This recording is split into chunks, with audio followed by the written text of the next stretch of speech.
There are certain stories that don't just break the mold, they look at the mold, toss it out a stained glass window, and then proceed to build an entirely new wing onto the house just so they have somewhere to dance. And that, right there, is the overwhelming, chaotic, and surprisingly soulful energy of ** Bond a Beast. I bonded a goddess star. I've been sitting with this one for days now, letting it marinate, rewatching key moments, and frankly just pacing around my room, trying to figure out how to articulate the very specific kind of emotional whiplash this show puts you through, the kind that feels less like a narrative failure and more like a deliberate artistic choice. This is Flick Flair, and if you're new here, I do the deep dives, the emotional excavations, the long-haul conversations about the dramas that leave a mark. And if that sounds like your scene, maybe consider hitting subscribe so you don't miss the next one. Now, before we get into the thick of it, a quick note on spoilers. I'm going in fully, with no holds barred, so this is your warning. We are talking about the entire arc, the hidden nuances, and the final frame. So if you haven't watched it all the way through yet, this is the point where you pause, go binge it, and come back with your heart already broken and rebuilt. Because trust me, you'll want to experience that raw the first time. What struck me first, and what kept striking me like a persistent, gorgeous lightning bolt across all the episodes, is how the story weaponizes its own premise against you. The title alone, * Bond a Beast, I bonded a goddess *, sounds like a glitch in a fantasy algorithm, a question mark thrown in as if the universe itself is double-checking the paperwork. And that's exactly the energy Luke Wayne carries. This isn't just a zero-to-hero arc where a downtrodden guy gets a power-up and immediately becomes a swaggering alpha.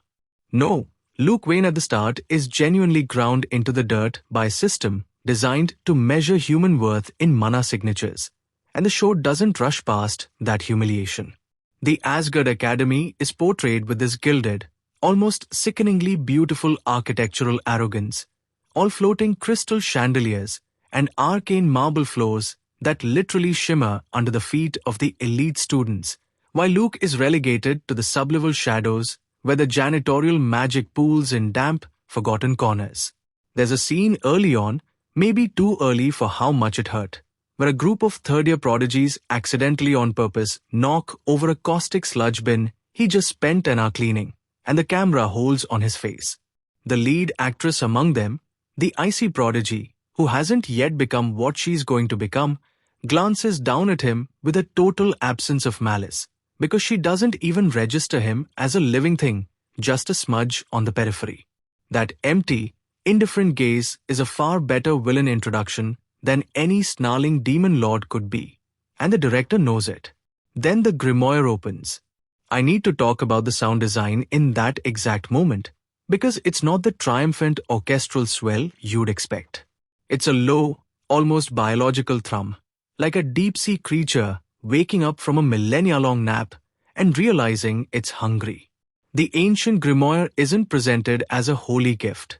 It's a visceral, dark matter object that chooses Luke not because of his hidden bloodline or a secret prophecy, but because his absolute rock-bottom status, his zero-mana void, makes him the perfect empty vessel to hold a power that shouldn't exist.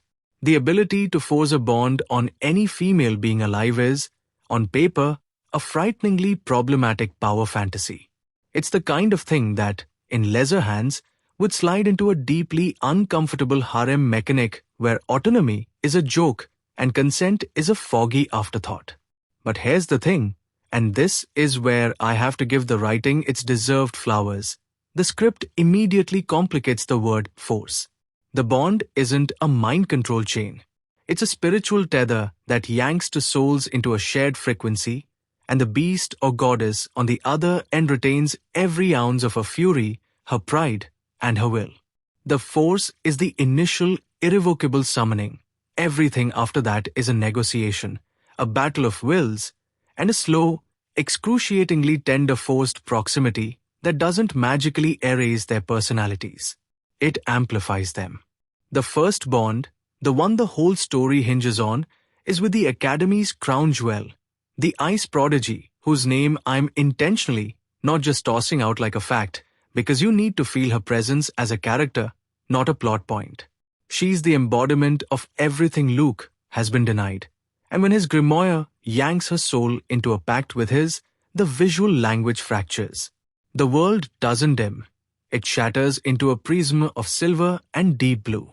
She's furious, and the actress playing her does this incredible thing where her eyes aren't just angry, they are violated. But not in a body horror way, in a spiritual sovereignty way. She looks at Luke like he is a stain that has just declared itself king of the castle. And the first words she utters after the bond seals are so cold they practically freeze the subtitles. And I think this is my first big contrarian take that I need to get out of the way early, because you're going to hear a lot of discourse framing this as a simple story of a guy collecting powerful women-like trophies. But I'd argue the exact opposite is happening. Luke isn't the collector, he is the collected. He's the anchor, the ground wire for these catastrophically powerful, often emotionally isolated divine and semi-divine beings who have, in their own ways, been caged by their own power long before he came along. The grimoire doesn't give him control over them. It makes him their safe house, a portable zero point of calm in their storm-tossed existences. And that's a radically different story. Let me linger on the visual direction of Asgard Academy, because it's doing so much heavy lifting in establishing why Luke's existence is such an anomaly. The Academy is built on a vertical axis of power. The upper spires literally pierce the clouds, and the magic up there is so thick it filters the sunlight into permanent, soft auroras. That's where the prodigies train, dueling with elemental constructs the size of buildings, their laughter echoing down like chimes. Luke exists in the basement levels, the maintenance shafts, where the architecture is brutally functional, all exposed stone and pipework that hums with recycled mana waste. The color grading splits along this divide. Up top, it's saturated, almost ethereally overblown, while down below, it's a desaturated, blue-gray grind. The brilliance comes when the bonds start forming. Luke doesn't immediately move into the sunlight. Instead, the sunlight begins to leak downward. There's a transitional phase where the goddess suddenly finds herself noticing the texture of the stone in the lower corridors, seeing the residue of her own discarded magic glittering down there like garbage. And the claustrophobia of her gilded tower becomes a topic of silent, interior reckoning. The cinematography employs heavily shallow depth of field when she's in her own world at the start, isolating her. But as the bond with Luke deepens, the background comes into sharp focus, expanding her perception of a world she'd been literally too lofty to see. The thematic weight here is impossible to ignore, and it unfolds with a delicate patience I genuinely did not expect from a show with such a pulpy logline. This is a story about mana as a metaphor for social and emotional currency, and how people with zero of it are systematically erased until they find a currency the system didn't predict. Luke has no mana, but he has a staggering, almost radical capacity for presence. He doesn't panic. He's been beaten down so thoroughly that his resting state is a kind of weary, observational stillness, and that stillness becomes his superpower. When a goddess is screaming celestial fury an inch from his face, he just looks at her, and in his eyes there's no fear because he already lost the fear of death back where he realized his life was valued at zero. There's a deeply moving scene where the ice prodigy unleashes a shard storm designed to test if the bond has a self-destruct mechanism that would kill him and free her, and Luke just stands in the middle of it, getting his coat shredded, little cuts blooming on his cheeks, not moving, not casting a shield, just waiting. She stops because she's never seen anything so passively, terrifyingly unbreakable.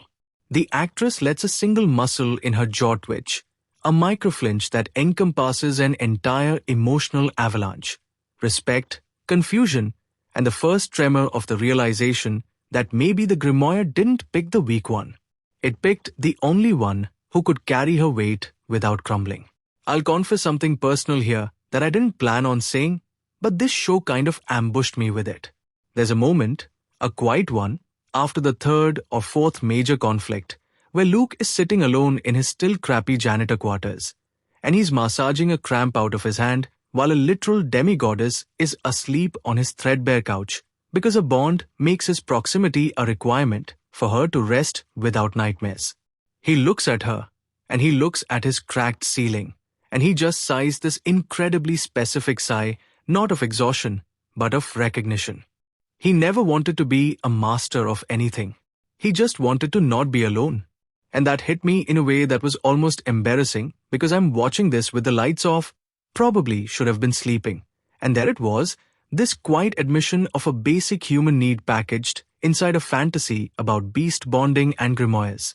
It's the core loneliness of the show that makes the crowded chaos of his later life feel less like a harem fantasy and more like a profound relief. I don't often get genuinely emotional about the quiet parts of action fantasy, but this one snuck under my defenses. Now, the pacing is something I have to talk about because it's defiantly strange in a way that feels intentional but will definitely split the audience. The first arc, following the initial bond with the ice prodigy, is deliberately claustrophobic. It's mostly the two of them, trapped in a psychological cage match, figuring out the rules of a bond that has no manual. The dialogue in these early episodes is crisp as glass, with arguments that circle back on themselves because neither participant has the language to express what's happening to them. He resents her privilege. She resents his sudden, inexplicable claim on her soul. They are terrible at communicating, and the show lets them be terrible for a long, gratifying stretch. I've seen some reactions calling this part slow, but I found it hypnotic. It's the necessary decompression chamber for the chaos that's coming. Once the bond network expands, once the goddesses start fighting over him, the tempo becomes almost manic, with overlapping crises and tonal gear shifts that would snap a lesser show's transmission clean in half. But because we spent so long in the pressure cooker with those first two, the frantic energy of the later episodes reads as earned expansion, not a thematic drift. Speaking of the goddesses fighting over him, this is where the show deploys its most dangerous self-awareness, and possibly its most clever bait-and-switch. The marketing and the title promise this, he just sits back and wins dynamic. And yes, on a surface level, there are scenes of Luke being physically dragged between celestial war zones while goddesses throw solar flares at each other over who gets to stand next to him. But he's not winning in any conventional sense. He's often horrified, and the comedic beats that come from his deadpan reactions are perfectly calibrated. The voice actor, or the actor's own delivery if we're talking live action, brings this bone-dry, almost whispered internal monologue to the surface in moments of peak absurdity. A literal deity of the hunt is challenging the ice prodigy to a duel for bond proximity rights, and Luke just mutters under his breath about how he forgot to buy milk again. The contrast between the cosmic stakes and his mundane, grounded anxiety is the show's signature comedy move, and it never wore thin for me because it's rooted in character, not just gags. He's not an audience surrogate making quips. He's a man using mundane thoughts as an anchor to stop himself from dissociating under the weight of the divine chaos he's accidentally created. The visual effects team clearly had a field day, distinguishing the signature magic of each goddess, because the color and shape language is distinct enough that you could mute the show and still know exactly who's throwing what.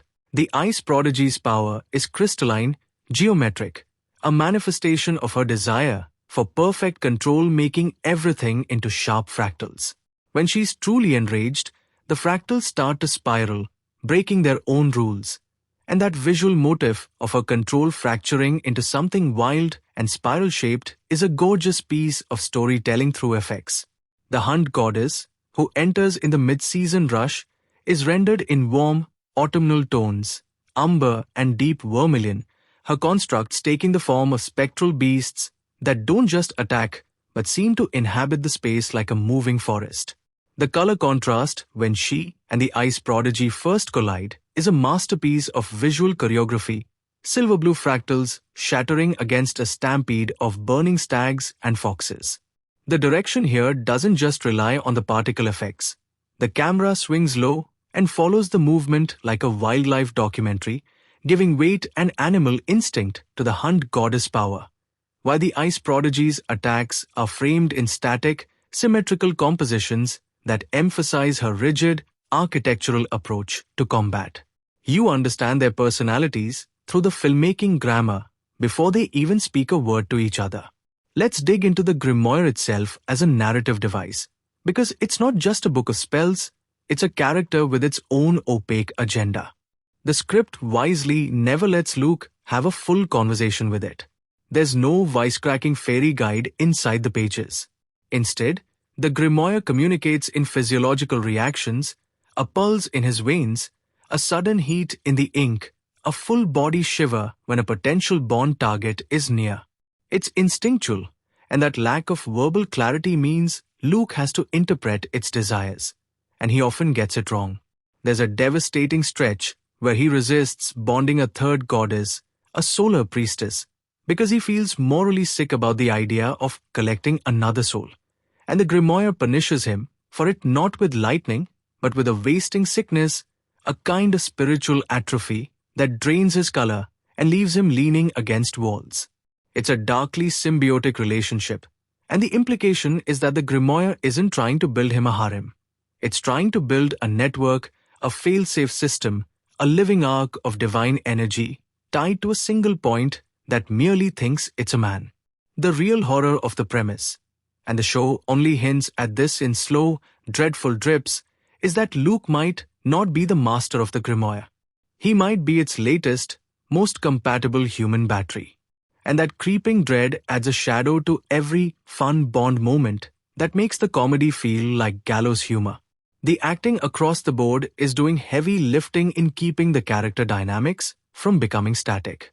Luke's performer embodies the role with a physical language that prioritizes exhaustion over bravado. His posture is a timeline of his life. Early on, his shoulders are perpetually curled inward, his head slightly ducked, making himself a smaller target. As the bonds accumulate, and he begins to act as the anchor for these cosmic forces, his spine doesn't straighten with pride, it straightens with responsibility, like a man bracing to carry a weight he can't put down. The Ice Prodigy's arc is an acting masterclass in which every single thaw is incremental. She doesn't go from Ice Queen to blushing admirer in 3 episodes. She goes from utter contempt to clinical curiosity to a brittle, suspicious tolerance to a reluctant reliance that she herself can't name. The way she says his name changes, and that's something the sound mixers subtly emphasize. Early on, she doesn't say it at all, just you or janitor. The first time she says Luke, it's shot in extreme close-up, and the audio mix pushes her breath across the center channel, so it feels like a secret she didn't mean to tell. It's a jolt, a genuine emotional jolt, and it lands because the show earned it through episodes of glacial, believable progression. The editing rhythm during the Bond formation sequences deserves a special mention because it's where the show takes its biggest stylistic swings. When a new Bond is initiated, the editing fractures into a rapid montage of sensory fragments, an extreme close-up of the goddess eye, a slow-motion shot of Luke's hand gripping the grimoire, a reverse-time shot of a chain being forged in some metaphysical space, and then a sudden, jarring return to real time where both parties are staggering like they've just survived a car crash. The disorientation is the point. The Bond isn't a gentle weave, it's a metaphysical collision, and the editing mimics the neurological shock. Over time, as Luke grows more accustomed to the process, the montages smooth out, the cuts become less jagged, and the visual metaphor suggests that his soul is developing scar tissue, learning to absorb the impact more gracefully. It's a subtle but powerful evolution in the filmmaking that tracks his internal journey without needing dialogue to explain it. Let me pause the analytical sprint for a moment and tell you about a specific mini-scene that has been living in my head rent-free, the kind of scene that the whole show swings on. It's a quiet moment, late at night, in the overgrown greenhouse on the eastern edge of the academy. The Ice Prodigy has been injured, not a catastrophic wound, but a draining one, and the Bond requires his presence for her to regenerate. They're sitting on a stone bench, the air thick with the scent of night-blooming jasmine and the faint hum of residual magic from earlier duels. She's barely conscious, her head resting against his shoulder in a way that would have been unthinkable 10 episodes earlier. The greenhouse is lit entirely by bioluminescent flora, a soft, pulsing blue-green that moves like slow ocean waves across their faces. She mutters something in her half-sleep, a fragment of a childhood memory about her mother's garden before the academy took her. And Luke just listens, staring at a single, luminous petal that's drifting down from the canopy. He doesn't respond. He doesn't need to. The spell of the scene is in the stillness, in the contrast between the cosmic chaos we've just watched and this chamber of absolute peace. The director holds the wide shot for what feels like an eternity, letting the ambient sound of a distant fountain and the soft breath of the greenhouse's magical insects fill the speakers. I realized while watching it that I was holding my own breath, and when I finally let it out, something in my chest had unlocked. This show, which could have been a loud, obnoxious power fantasy, instead chose to give us a scene that was essentially a 4-minute silent meditation on trust. That takes confidence, the kind of confidence most dramas in this lane lack entirely. Now, I have to bring up my respectful contrarian take on the Academy's villainous faction, because I think a lot of people are misreading their function. The Academy Board, the establishment elders, the rival prodigies, who try to dismantle Luke's bond network by force, they're often framed as one-dimensional antagonists jealous of his power. But I'd argue they're not jealous of his power. Not really. They're terrified of his platform neutrality. Asgard Academy is built on a strict vertical of mana capacity, a pyramid scheme of arcane talent that justifies its own existence by rewarding the strong and discarding the weak. Luke's existence, a zero-mana janitor who can anchor S-tier goddesses without burning up, represents a catastrophic paradox for their entire worldview. If he can do this, then the pyramid is a lie. The elders aren't just being mean, they're defending a theology. Their attacks on him are increasingly desperate acts of faith, attempts to prove that his existence is an error the universe will self-correct. The head elder, played with a chilling mix of piety and terror, has a monologue in the late middle stretch where he admits that he doesn't want to kill Luke. He wants Luke to fail organically, to be destroyed by the natural order of mana consumption. And the way the drama frames this, with the elder's face half in shadow, a single tremor in his clasped hands, it flips the script from a simple good versus evil to a tragedy of a man who has spent his entire life climbing a ladder only to realize someone just installed an elevator that makes the ladder obsolete. He's not wrong. He's just standing on sinking ground, and his villainy is a death throe of a dying paradigm. The introduction of the Solar Priestess as the third major bond pushes this paradigm collapse even further because she represents not just a new power set but a new theological dimension. The Ice Prodigy is secular in her power, born of talent and refinement. The Hunt Goddess is pagan, primal, Hamite-rooted in the old wilds beyond the Academy walls. The Solar Priestess is something else, a living conduit of a celestial church that views the Grimoire as a heretical text. When the bond yanks her into Luke's network, it's not just a personal crisis, it's a schism. The show treats her arrival with a ponderous, almost ritualistic visual style, incorporating solar flare lens artifacts and a choral motif in the score that clashes violently with the more synth-heavy, primal music of the Hunt Goddess. Her reaction to the bond is the most complicated of the three, because on a conscious level, she believes Luke is an abomination that must be purged. But the bone's deeper frequency reveals a soul exhausted by dogma, secretly craving the release of being tethered to someone who doesn't care about her divine status. The scene where she tries to preach to him, a full, stentorian sermon about that celestial peril of his existence, and Luke just waits until she's done, offers her a cup of cold tea, and says, "That sounds exhausting," is one of the finest moments of anticlimactic comedy I have ever witnessed. It punctures the entire balloon of her institutionalized grandiosity with a single human gesture. Let's talk about the music, because the score is doing something fascinating with leitmotifs that you might not notice on a first watch, but that completely restructures the emotional experience once you pick up on it. Each goddess has an instrument family associated with her. Strings, specifically high, sustained cello for the ice prodigy, evoking that sense of beautiful, cold control, low woodwinds and earthy percussion for the hunt goddess, tying her to the organic pulse of a forest magic. And brass, particularly a mournful French horn for the solar priestess, blending her celestial origin with a melancholy that hints at her inner conflict. Luke's motif is, and this is genius, a muted piano, simple, unadorned, utterly lacking in magical flourish. The score's emotional arc weaves these motifs together as the bonds solidify. In early episodes, when the ice prodigy is furious, her strings are dissonant against Luke's piano. By the midpoint, the composer starts braiding them, the cello and the piano finding a haunting harmony that sneaks up on you. There's a late episode duet where the hunt goddess woodwinds and the ice prodigy strings, which were weaponized against each other in previous battles, merge into a single, lush canopy of sound while Luke's piano anchors the low end, steady and unassuming. The music is telling us they're becoming a functional unit long before the characters admit it. And when the final orchestral swell happens in the climactic convergence, it's an earned symphony of previously warring motifs.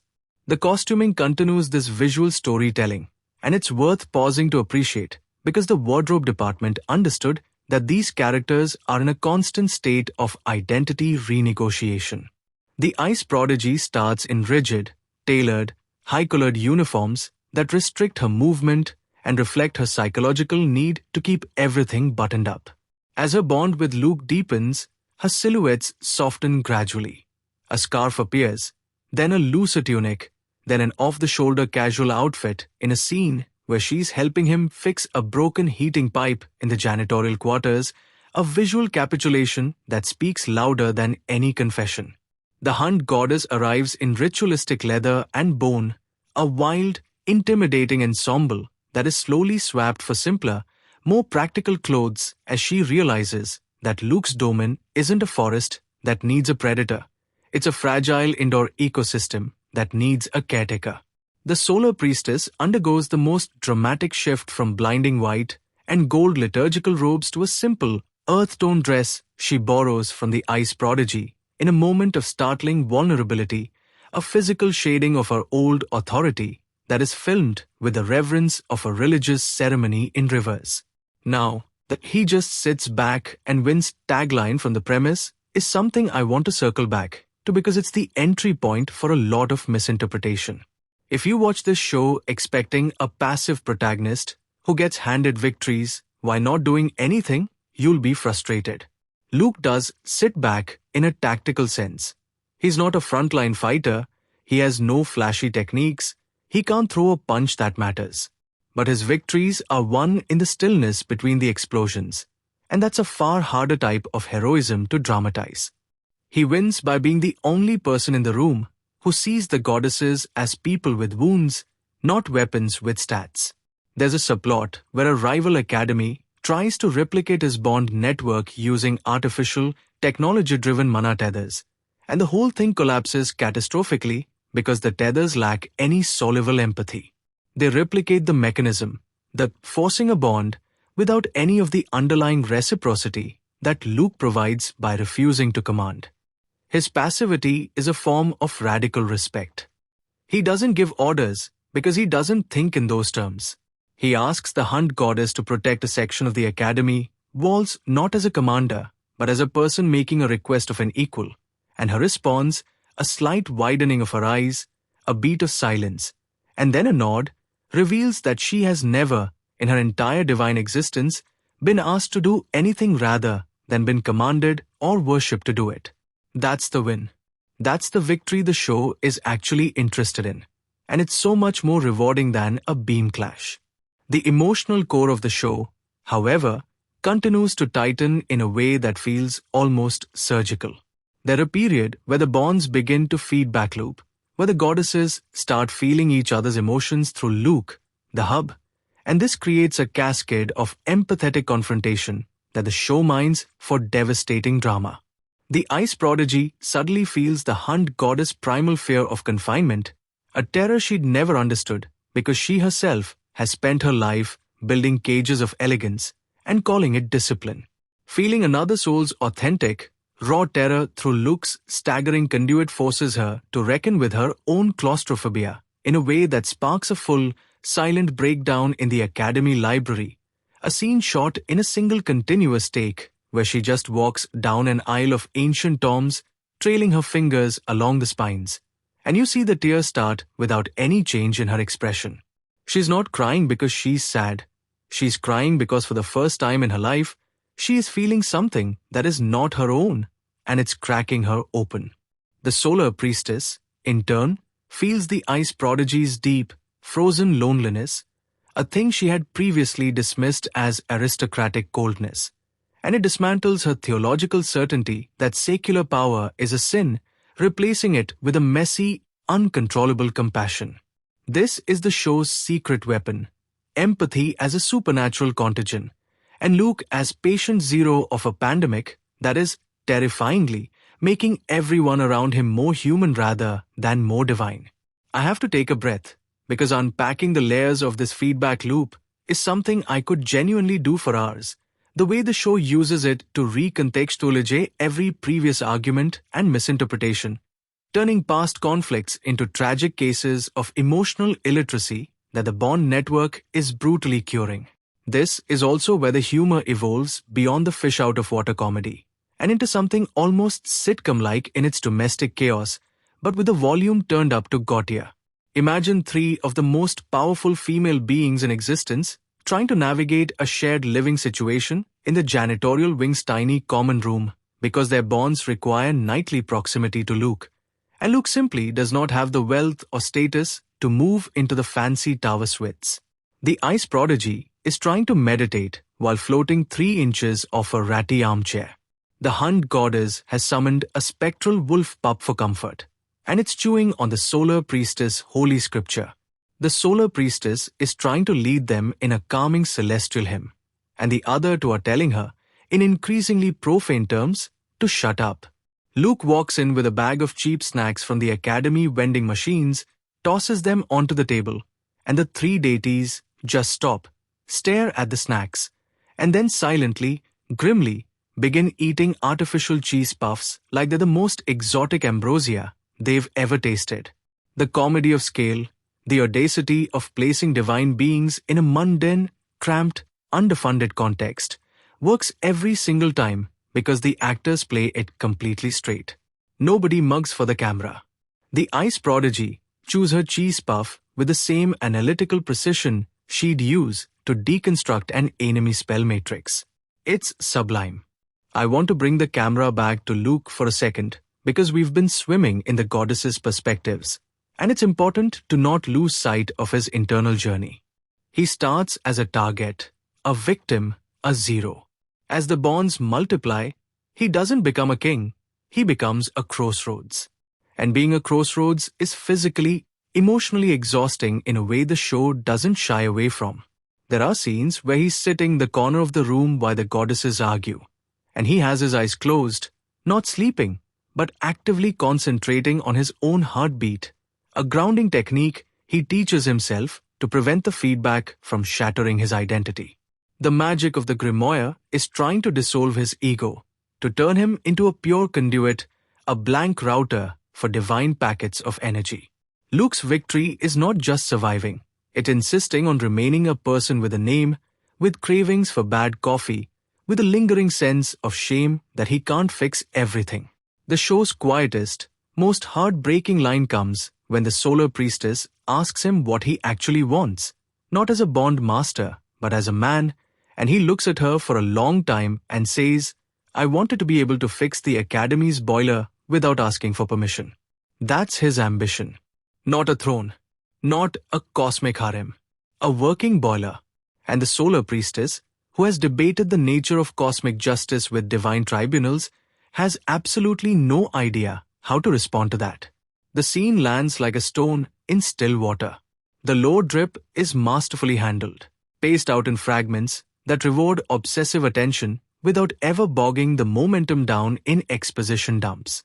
We learn about the ancient civilization that created the Grimoire not through a flashback episode, but through environmental storytelling, a ruined mural glimpsed during a chase scene, a half-destroyed statue in a subbasement that Luke's janitorial clearance inexplicably gives him access to, a lullaby the Hunt goddess hums that the ice prodigy recognizes from her own childhood, linking their seemingly disconnected pantheons into a single, shattered prehistory. The implication is that the world of Asgard Academy is a post-apocalyptic patchwork of once unified divine realms, and the Grimoires, plural, they're a hint of others, were a fail-safe designed to reboot that unity if the world ever fell into disarray. Luke, the Zeromana janitor, is the accidental trigger of a long-dormant system reboot.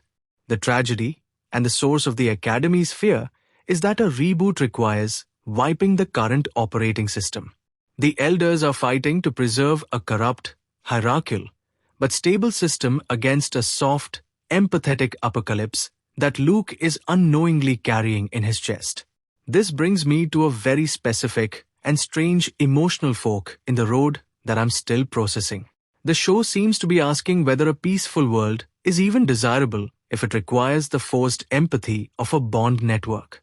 Is it ethical to create harmony through supernatural tethering? The drama never gives an easy answer, and I passionately love it for that. The ice prodigy grapples with this, knowing that she is a better, softer, more whole person because of the bond, but also knowing that she didn't choose to be unbroken. The Hunt goddess, at one point, demands that Luke sever the bond because she wants to know if a growing affection for her fellow goddesses is real or just a side effect of his Grimoire's signal.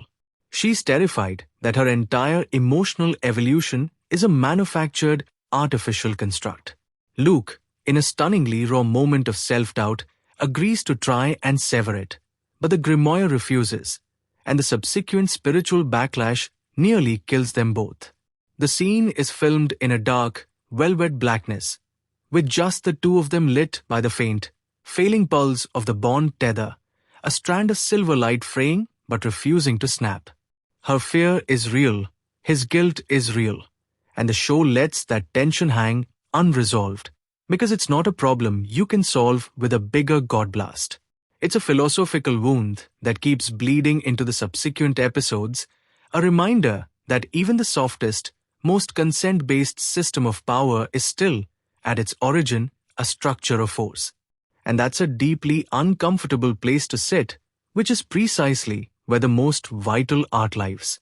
I have to talk about one of the most directorial daring sequences that happens in the later stretch, a scene that feels like it was ripped from a psychological horror film and dropped into the middle of a fantasy action drama. Luke has a nightmare, or perhaps a Grimoire-induced vision, where the bond network is visualized as a literal web of glowing threads, and each goddess is a fly wrapped in a cocoon of silver silk, their faces serene but their bodies paralyzed. He wanders this dream web, trying to tear the threads, but every strand he breaks reforms thicker. A voice, the Grimoire's voice, the first time it speaks, a layered, grinding, ancient sound, asks him, "Are you their master, or their larvae?" The body horror of the metaphor is so stark, so shocking after the relatively warm comedic beats, that it resets the entire tone of the show. From that point on, even the lightest scenes have a faint shadow of doubt cast over them. Are the goddesses falling for Luke, or are they being digested by a parasitic symbiosis that produces affection as a numbing agent? The show never fully tips its hand into bleakness, but the possibility is deliberately, exquisitely kept alive, adding a bitter aftertaste to the sweetest bonding moments. The fight choreography, which I've only brushed against, deserves its own moment in the spotlight because the action direction is doing something I rarely see. Because Luke is a non-combatant, the action scenes are essentially escort missions where the goddesses are protecting a stationary, fragile point. The geography of each fight revolves around him. The camera constantly returns to his position, a fixed node, while the goddesses weave arcs of destruction around him like planetary bodies orbiting a sun. The hunt goddess spectral beasts form a perimeter. The ice prodigy's fractal shards create an inner lattice. The solar priestess projects a dome of burning light. The composition often places Luke in the exact center of a defensive mandala, a still point in a turning world of violence, and the contrast makes the action feel both massive and strangely intimate. The sound design during these fights is mixed from his perspective, meaning the god-level clashes are slightly muffled, filtered through the protective fields, while his own breathing, the rustle of his coat, the crunch of gravel under his shifting feet are crystal clear in the center channel. We experience the battles not as omniscient gods, but as fragile, grounded humans enduring a proximity to the divine. It's a brilliant, empathetic choice that keeps the stakes personal. The Academy's political structure starts tracking in a way that feels architecturally inevitable once you understand the load-bearing lie at its center. I said earlier that the Grimoire represents a system reboot, but the show complicates even that reading as the mid to late episodes unravel the history of the Elder Council. They're a pivotal document, glimpsed in a scene where Luke is cleaning the council archives, an old janitorial clearance loophole that the elders never thought to revoke, because why would the janitor bother reading? That reveals the current mana ranking system was not discovered, it was manufactured. Someone, a name redacted so thoroughly it's been physically scraped off the parchment with a blade, designed the pyramid, designed the metrics, made 0 mana a death sentence by codifying it as the only valid unit of arcane measurement, when in fact the older, pre-collapse civilizations had dozens of other measurements, none of which prioritized raw mana output over, say, spiritual resonance, connective capacity, or what one ancient text calls null point anchoring, which is, the show lets you figure out exactly what Luke is. He's not weak by any universal standard. He's weak by a standard that was designed to make people like him invisible. The moment Luke reads this, sitting on the floor of the archive surrounded by his cleaning equipment, the camera does a very slow push-in on his face, and you can watch the arithmetic happening behind his eyes, the quiet, devastating recalculation of his entire life. That scene sends a crack through everything. It recontextualizes the bullying, the neglect, the decades of institutional erasure he, and others like him, have suffered as not the natural result of an organic hierarchy, but as a deliberate feature of a manufactured one. And the show doesn't turn this into a righteous revenge arc immediately, which is the brave choice. Luke sits with it. He folds the document, puts it in his jacket pocket, finishes mopping the archive floor, and goes back to his quarters. There's no swelling music, no declaration of war. Just a man who has learned that the wound was intentional and needs time to decide what to do with that knowledge. The ice prodigy, who senses through the bond that something has shifted in him, finds him that evening and for the first time asks a completely unguarded question, with none of her aristocratic armor in place. Are you angry?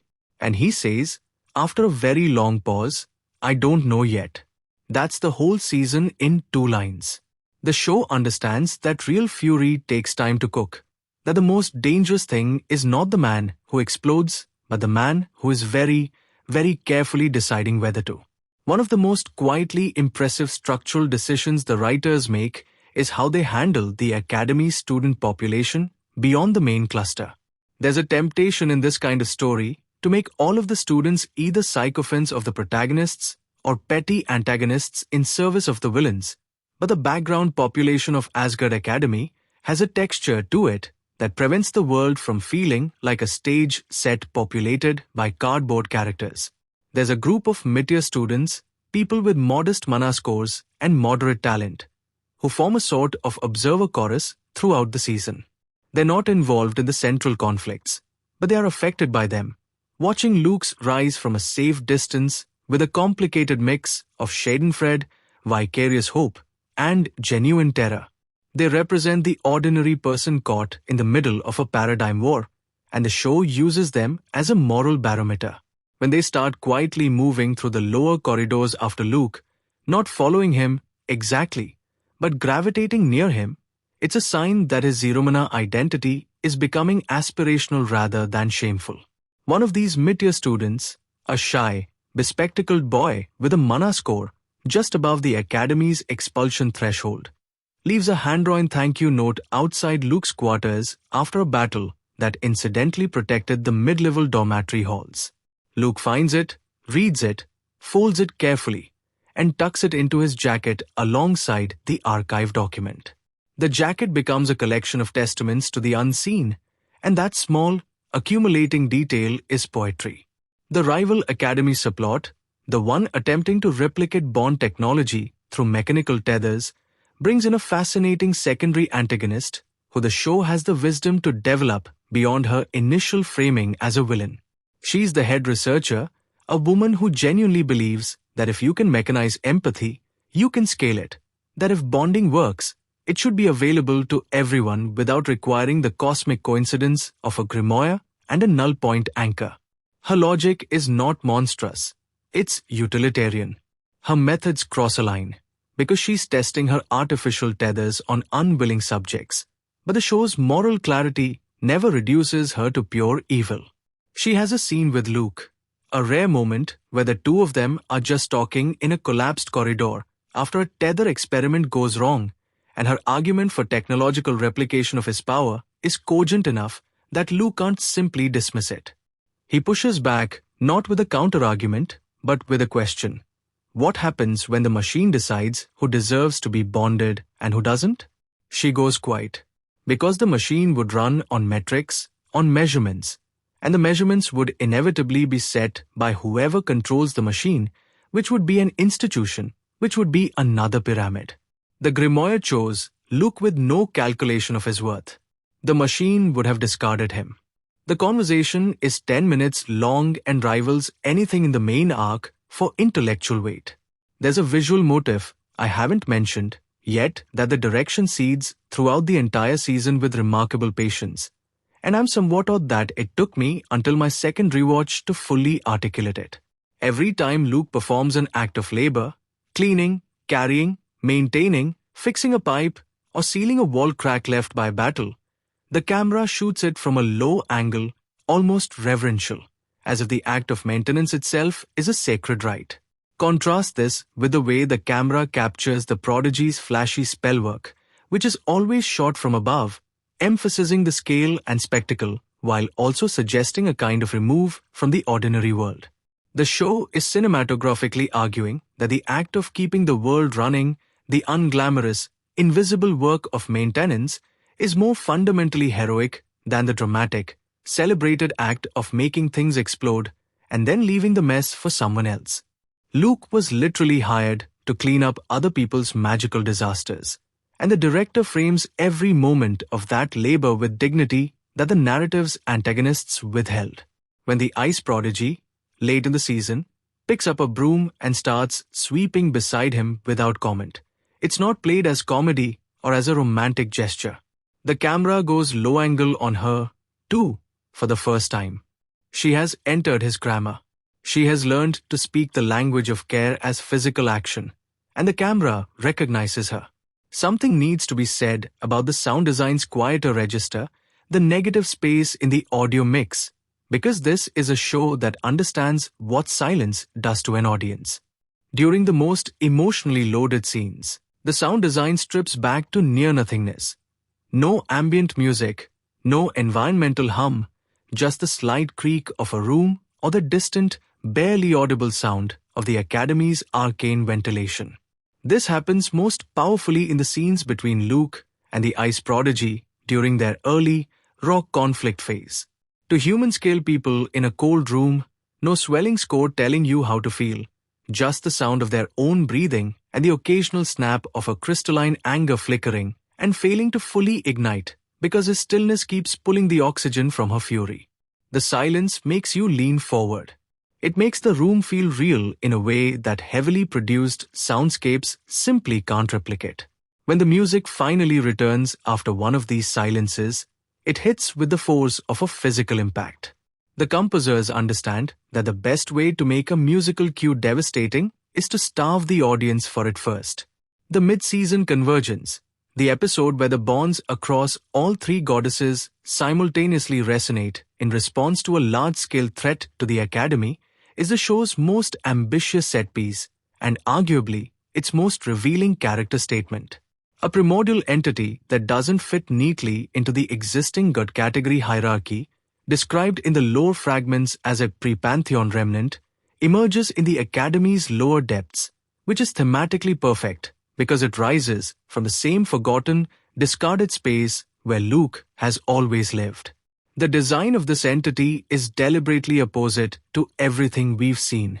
Where the goddess's powers are vivid and distinctly colored, the primordial is rendered in a total void black that consumes the color of everything around it, a walking negation. And it is drawing to Luke specifically, not to his power, but to his null point. It's seeking an anchor the same way the Grimoire did, and if it reaches him first, the resonance cascade could burn the bonds clean out of the goddesses, liberating them and destroying him simultaneously. The plot mechanics here are almost secondary to the emotional stakes, because what this thread does is force each goddess to consciously choose, for the first time, not just to follow a bone's instinct, but to voluntarily, actively protect Luke and the connection he represents. The Hunt goddess is the first to move, charging in with a primal ferocity that is entirely, beautifully her own. The Ice Prodigy follows a half-second later, and the choice to make a slightly delayed is so right, because her hesitation isn't cowardice. It's the last moment she spends in her old self before voluntarily stepping out of it forever. The Solar Priestess enters last, her holy music weaponized into a frequency designed to repel the primordial, and the three powers' convergence forms a triangular barrier that, visually, encases Luke in a stained glass cathedral of their combined aesthetics. But here's the moment that elevates it beyond spectacle. Luke doesn't stay in the center. He walks out from behind the barrier. He walks toward the primordial, because he understands, having read the archive document, having listened to the Grimoire's dream voice, that the primordial is looking for an anchor because it, like him, has been discarded by the system. It is the pre-Pantheon energy that the manufactured mana hierarchy deemed unmeasurable and therefore non-existent, locked in the Academy's subbasement like a janitorial closet, because the old gods didn't want to deal with it. Luke extends his hand, and the primordial, this void-black catastrophe that was seconds away from unraveling divine bonds, stops. The Grimoire in his chest pulses, not to force a bond, but to offer one. The audience leans forward. The goddess's barrier flickers with their terror and their willingness to let him do this because they trust him. And the camera goes into an extreme close-up of Luke's face, which is serene, not because he's brave, but because he recognizes the thing in front of him. It's tired, it's old, and it just wants someone to stop erasing it. He says, in an almost inaudible whisper, "Yeah, me too." The primordial dissolves into the Grimoire's pages. The Academy shakes, and then goes quiet. In the aftermath of the primordial absorption, something shifts in the show's tonal register that feels like a key change in a symphony, subtle but irreversible. The Academy itself begins to change, not through any dramatic decree or political upheaval, but through an organic, rhizomatic spread of shifted perspective. Students who witness the convergence start questioning the mana hierarchy openly, not because they've become rebels, but because they've watched the system's great protectors choose to defend a janitor against something older than the Academy's founding charter, and the cognitive dissonance is too big to close back over. The Elder Council, in response, tries a very human thing. They convene a tribunal, a bureaucratic, procedural response to a metaphysical revolution, which is both pathetic and oddly sympathetic because it's exactly what frightened institutions do. They reach for paperwork. They draft a containment of unsanctioned bonding ordinance that is so precisely, specifically aimed at Luke's situation that it reads less like policy and more like a personal letter of grief from the head elder to a universe that has stopped following his rules. Luke's response to the tribunal is the cleanest illustration of his character across the entire season. He doesn't lawyer up, he doesn't rally his goddess cavalry to intimidate the council, and he doesn't make a speech. He just shows up to the hearing with his mob, having been scheduled to clean the council chamber that morning and refusing to reschedule the cleaning on account of his own trial. He mops around the elders' feet while they argue about whether his existence is a threat to the Academy's regulatory framework. The sheer audacity of this, not as a power move, but as a genuine statement that his labor matters regardless of their verdict, disrupts the proceedings more thoroughly than any legal argument could. The head elder, mid-sentence in an official condemnation, watches Luke ring out the mop and has a visible crisis, the long-buried memory surfacing of how he himself started at the academy as a scholarship student from a Lomna family, mopping these same floors before he clawed his way up the pyramid. The show frames this in a beautiful double exposure. The elder's sharp, current face led briefly with a ghost image of himself young and tired and scrubbing stone.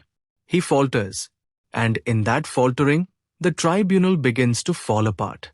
I want to address the character consistency of the Hunt Goddess at this point, because she's at risk of being overshadowed by the Ice Prodigy's more dramatic arc, and that would be a serious disservice.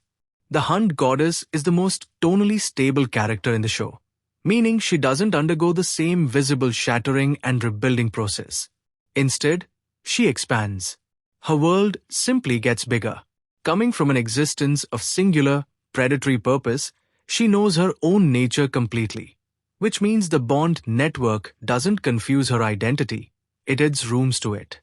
She begins teaching the Solar Priestess to track by scent, a deeply primal skill that the priestess initially rejects as heathen, but which eventually becomes, for the priestess, a form of prayer, close attention to the physical world as a devotional act. Watching these two wildly incompatible women develop a genuine friendship, mediated by the shared bond and the Hunt Goddess' unhurried patience, is one of the more quietly delightful subplots. They're never set up as rivals for Luke's attention in a petty sense. Their friction is theological and temperamental, and its resolution doesn't require anyone to abandon their nature just to become more spacious. The Hunt Goddess achieving friendship not by softening, but by being so thoroughly herself that there's no room for pretense within her radius, is a minor masterwork of character design. The Solar Priestess' continued arc in the back half of the season deals with the most intellectually complex theme the show carries. What do you do with a faith that the evidence has outrun? Her celestial church is founded on doctrines about the divine hierarchy, about the sanctity of divine power, residing only in beings of verified heavenly origin. And Luke, a mortal janitor with zero mana, is now anchoring three divine beings with a power older than her church's founding myths. Her faith isn't just challenged, it's carbon-dated into obsolescence. The show gives her a sequence in a small, forgotten chapel in the Academy's eastern wing, one of those rooms you only find if you're following a janitor, where she sits before a cold altar and doesn't pray. She just sits. The silence in that scene is different from the productive silences I mentioned earlier. This is the silence of a person having a conversation they don't have the language for yet. The candles she didn't light. The hymn she doesn't sing. And then Luke comes in to dust the chapel, looks at her sitting there in her ungilded dress, and says, "Do you want company? Or do you want quiet?" She thinks for a moment. "Both," she says.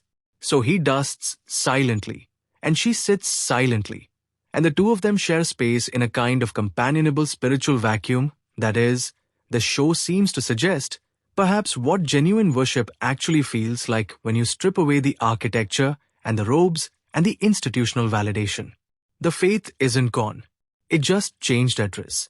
The relationship between the Ice Prodigy and Luke continues to be the emotional spine of the season, and every time I think I've fully absorbed a layer of it, a rewatch reveals another one underneath.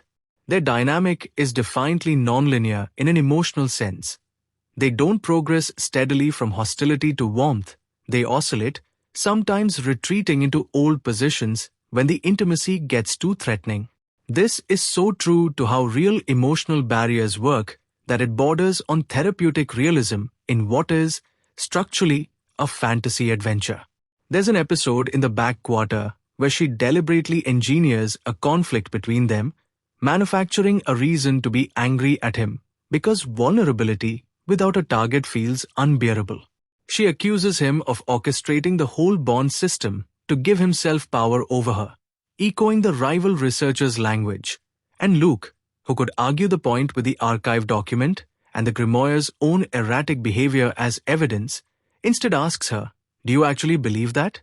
She doesn't answer, and the non-answer is its own confession. The camera holds on her for a very long time. The ice prodigy, who has always known exactly what to say and how to weaponize language, runs out of words. And Luke doesn't fill the silence. He lets her run out.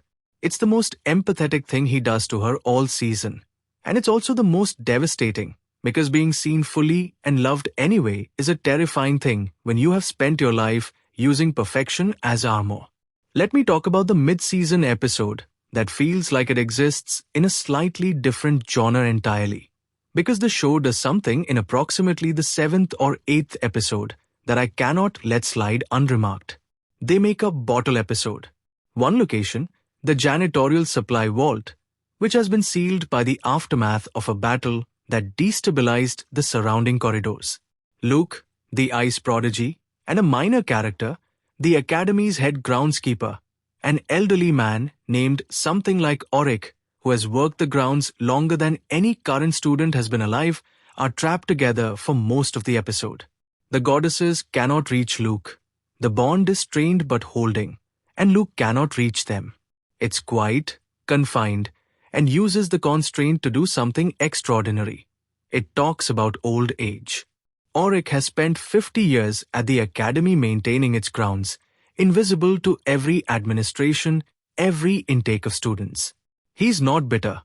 He's just tired in a specific, comprehending way that Luke recognizes and the ice prodigy doesn't. The three of them share a dinner of emergency rations, and Auric tells stories, not about heroic battles, but about the seasons, the way the grounds change, the migratory patterns of the magical insects that live in the Academy's garden beds. The ice prodigy, who has never spoken to a groundskeeper in her life, finds herself engrossed. And the episode uses Auric as a mirror for Luke. This is what a man becomes when the null point anchor has no grimoire, when the invisible maintainer of a world gets no cosmic recognition, when care is its own silent end and not a beginning. It's a meditation on what might have been, and it gives Luke a quiet urgency that carries through the rest of the season. The chase sequence that follows the tribunal's collapse is the action highlight of the back half, not because it's the most pyrotechnically impressive, but because it has the best character geometry. The Elder Council, in its death throes as an institution, dispatches their three highest-ranked enforcement mages after Luke. These are not cartoon villains. They're old students of the system, people who genuinely believe the pyramid protects everyone below it from the chaos above. The Hunt goddess intercepts the first, and their fight is shown in fragments. A deer vanishing into trees, a spectral crackle, silence. The ice prodigy takes the second, and her method is precise, almost surgical, disabling without destroying a new register for her power that she didn't have at the start of the season. The Solar Priestess faces the third, and their confrontation is a shouted theological argument mid-battle about the nature of institutional authority, culminating in the priestess invoking a right that, according to her own church's law, revokes the authority of anyone who uses divine mandate to harm an unconsecrated civilian. She's using their own doctrine as a weapon, and the enforcement mage's bewildered fury when it actually works, when the right holds, is a perfect comedy beat in the middle of genuine action tension. Luke, meanwhile, is running, not strategically, not toward anything specific, just maintaining distance, trusting the geometry, the mandala of protective orbits, while carrying the primordial's absorbed energy inside the grimoire and trying very hard not to drop it on anything important. The emotional resolution of the chase, when Luke and the three goddesses regroup in the Academy's rooftop observatory, is both a visual and narrative peak that the season has been quietly building toward. The observatory is the Academy's highest point, literally the first place to catch the sun each morning and the last to release it each evening. It's been closed to students for years, another forgotten space, another thing the system stopped caring for. Luke has the master key. He always had the master key. He has the key to every locked door in the academy because he's the janitor. And the irony of this, the man with zero social status, holding the literal physical access to the entire institution, is the show's great structural joke turned architectural truth. They stand on the observatory platform, the four of them, surrounded by the aurora that only the upper spires usually receive, and for once, Luke is in the full saturated golden light of the Academy's elite altitude. The color grading lifts. The desaturated, grey-blue of the basement world gives way to the same warm, overblown light as the Prodigy zones, but instead of looking garish, it looks like a homecoming. Like the light is acknowledging something the building's designers never intended. The three goddesses are with him, not arranged in any hierarchical order, just standing, their distinct palettes of color blending at the edges. And Luke looks out over the Academy campus that has been his entire world, his prison and his purpose. And the camera does the longest zoom out of the season, pulling back until the four of them are tiny figures on the roof of an immense institution that is, visibly, beginning to change. There's something I need to say about the show's relationship with comedy as a whole, because I've referenced the humor throughout, but haven't fully appreciated what it's doing at a tonal infrastructure level. The comedy in this show is almost never about the situation being inherently absurd. It's about the collision of registers, the cosmic and the mundane, the divine and the domestic. And that kind of humor is rare in fantasy drama, because it requires absolute confidence in the dramatic material. If the serious scenes weren't genuinely landing, the comedy would curdle. You can only laugh at the deities eating cheese puffs if you've also genuinely felt the weight of their divine loneliness. The humor functions as a pressure release valve for an audience that the show knows it's keeping in a fairly intense emotional state. And the timing is impeccable. Right after a scene that has squeezed genuine tears from my chest, a perfectly placed dry observation, or a piece of domestic chaos resets the audience's emotional palette without undercutting the weight of what just happened. The solar priestess, trying to conduct a formal consecration ceremony for the janitorial common room while the hunt goddess wolf pup keeps stealing the incense, is funnier when it comes after 20 minutes of genuine theological anguish. The comedy is earned because the drama is earned. They feed each other. The secondary villain, the Elder Council's head enforcer, a severe woman who is established very early as the system's most committed ideological defender, gets a late-season scene that completely disrupted my initial reading of her character. She corners Luke alone in the archive, and instead of the expected confrontation, she hands him a second document from the restricted files, older even than the manufacturing the hierarchy document, one that names the original creator of the bond system, an ancient mage who was, the document implies, also a Zeromana null-point anchor. The grimoire is not an aberration or a heresy. It is the original design, and the mana hierarchy was built afterward, a competing system erected by people threatened by the first. She gives him this document not as surrender, but because she has, in her decades of enforcing the system, found this document and suppressed it, and it has been eating her alive. She wants to be the one to hand it over rather than have it discovered. She wants the discomfort of choosing complicity over cowardice, even very late in the game. She doesn't apologize. She doesn't ask for redemption. She just says, "I know what this makes me." Luke looks at her the way he looks at the primordial, with recognition, not judgment. "Yeah," he says, "you're the person who just gave it to me." It's the same line structure as his first verbal exchange with the ice prodigy, and the parallel is not accidental. Both women try to erase him.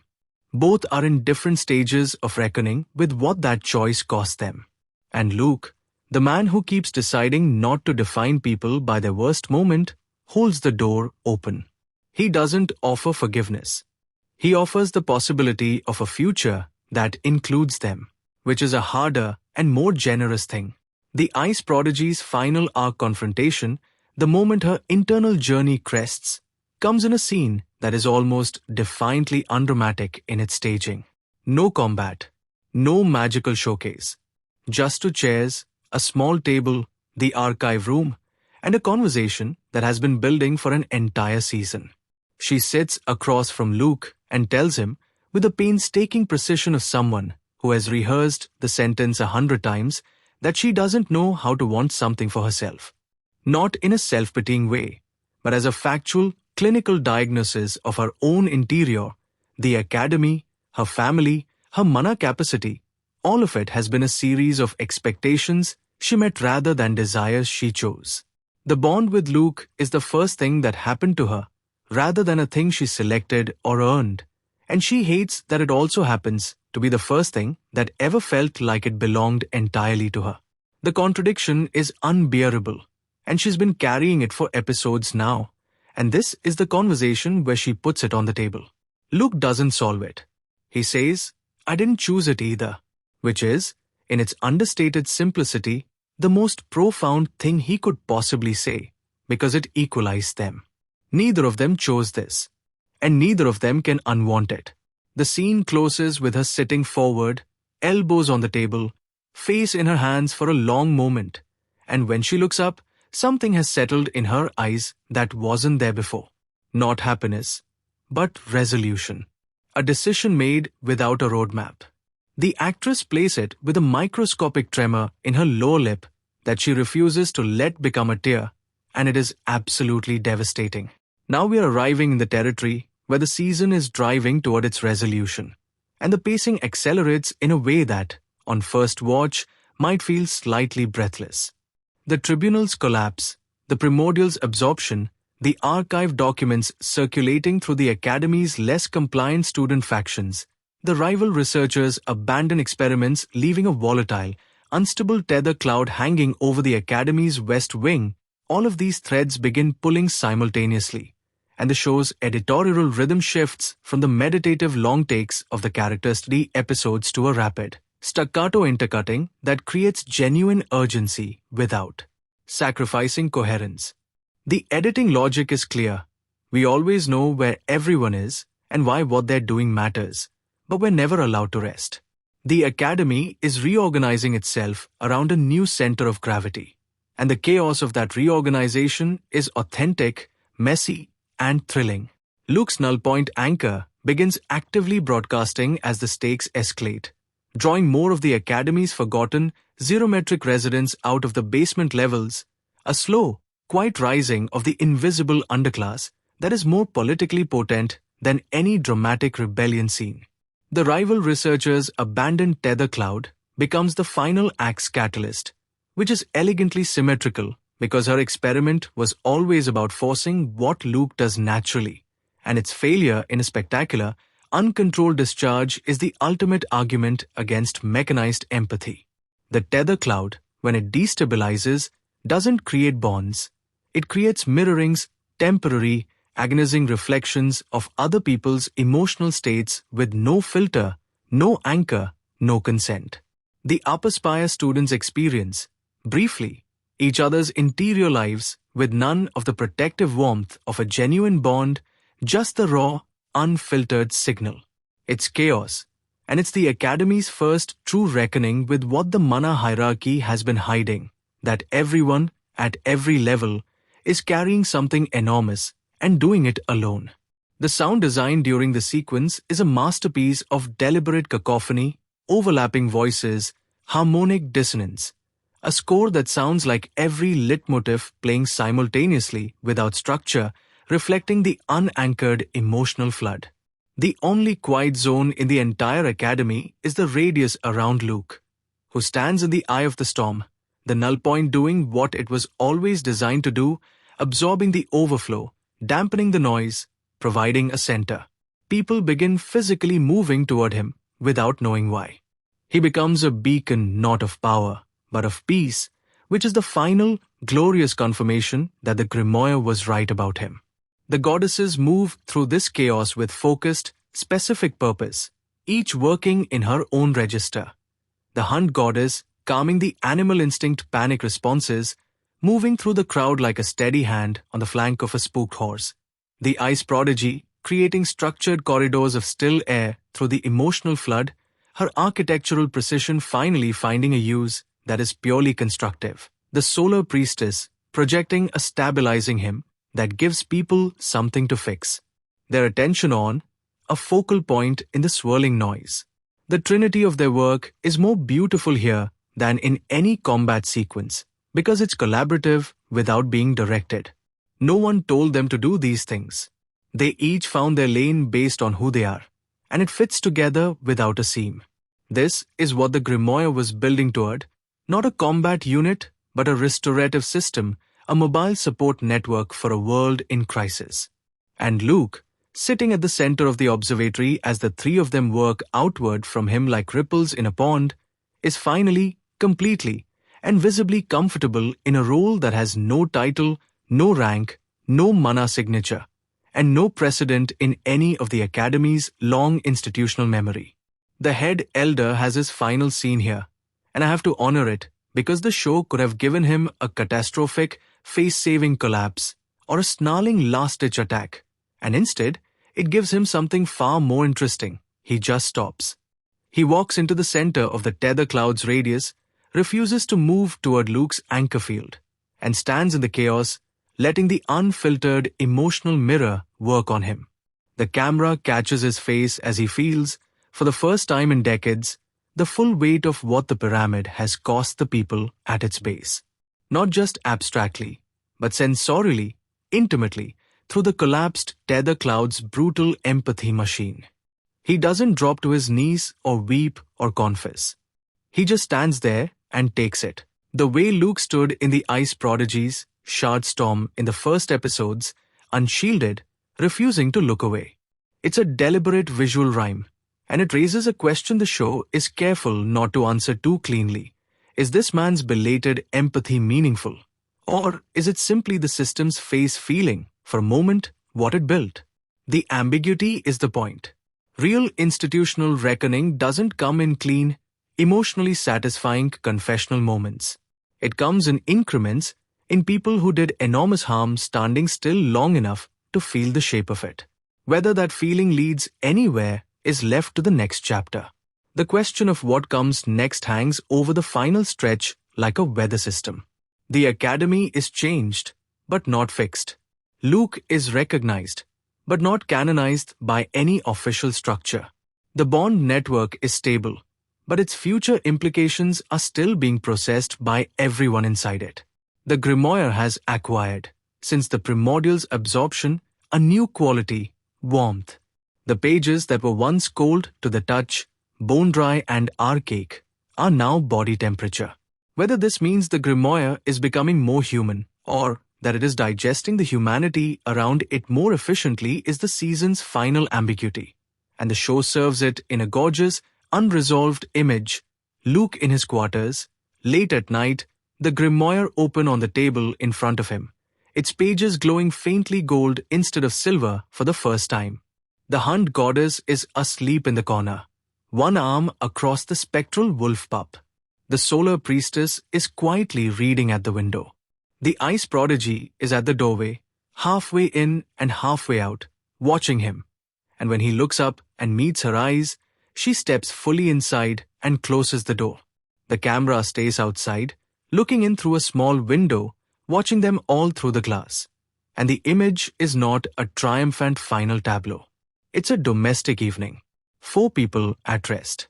The gold light from the Grimoire warms the room, and the last sound is the distant chime of the Academy's clock tower, counting out a midnight hour. And then the music, all 4 motifs braided together in a single, breathing chord, and then silence. That ending landed on me like a hand on the shoulder, the quiet kind, from someone who knows you're tired and doesn't need to say so. The show could have ended with a battle won, a declaration, a ceremony.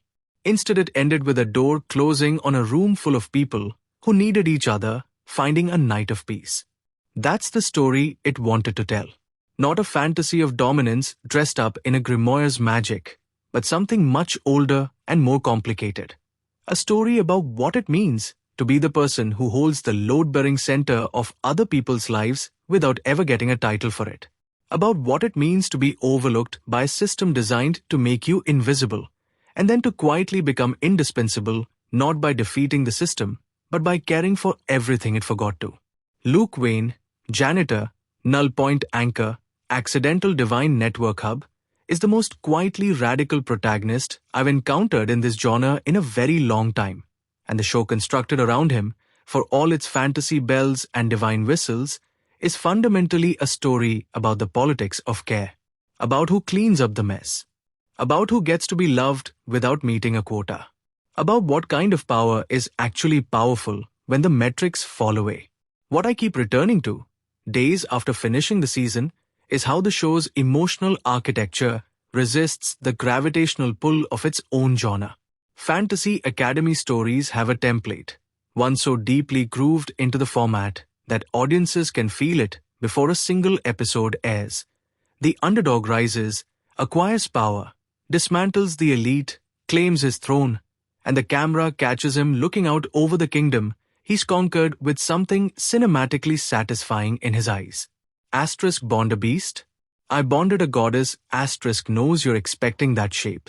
It lets you expect it, and then it quietly, almost politely, declines to deliver it, not as a subversion for subversion's sake, but because the story it's actually telling has no use for a throne.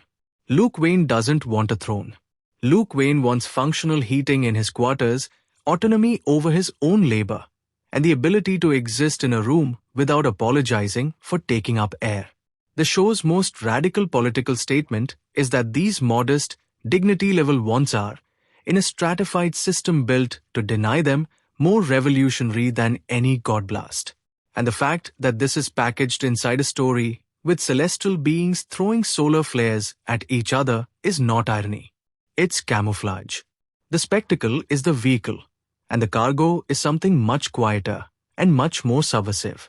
The show's willingness to let its protagonist be unglamorous in victory is worth dwelling on because it's genuinely rare. When Luke's status at the academy shifts, when the student body and even portions of the faculty begin acknowledging him differently, the production design doesn't upgrade his circumstances to match. His quarters stay small. His uniform stays functional. The only visible change in his physical environment, and this detail is so specific I had to rewatch to confirm it wasn't imagined, is that someone has left a small, carefully tended plant on his windowsill. A real, ordinary, non-magical plant. No arcane glow. No enchanted properties. Just a green thing growing in a repurposed mana vial on the sill of a basement window. He doesn't know who left it. The camera doesn't tell us. It becomes a recurring background detail through the final episodes, always present, always growing incrementally, functioning as a silent measure of how the invisible community around him is beginning to tend to him in the only language they have, which is small acts of care practiced in secret. The show understands that belonging is rarely announced. It accumulates. I want to spend some time on the show's treatment of loneliness as a structural condition, not just an emotional one, because I think this is where the writing is most genuinely sophisticated and least likely to get the attention it deserves in casual discourse. The mana hierarchy doesn't just create economic and social stratification, it creates epistemological isolation.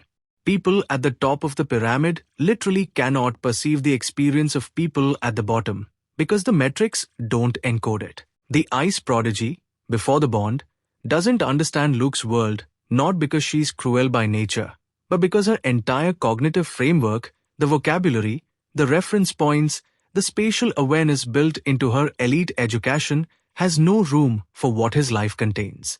The bond doesn't just create emotional proximity. It creates a forced epistemological translation, making his experience legible to her nervous system whether she wants it to be or not. The learning she undergoes isn't just about empathy in the soft sense. It's about the hard, structural, uncomfortable recognition that the world she understood as whole was always half missing. The terror this produces in her is not just personal vulnerability, it's intellectual vertigo. Everything she knew how to know turns out to have been operating on incomplete information.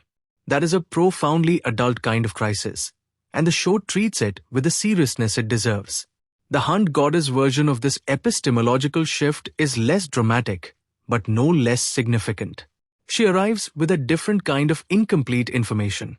She knows the natural world with extraordinary precision, but the manufactured world, the world of institutions and documents and hierarchies, built from language and bureaucracy rather than from claw and root, is genuinely alien to her.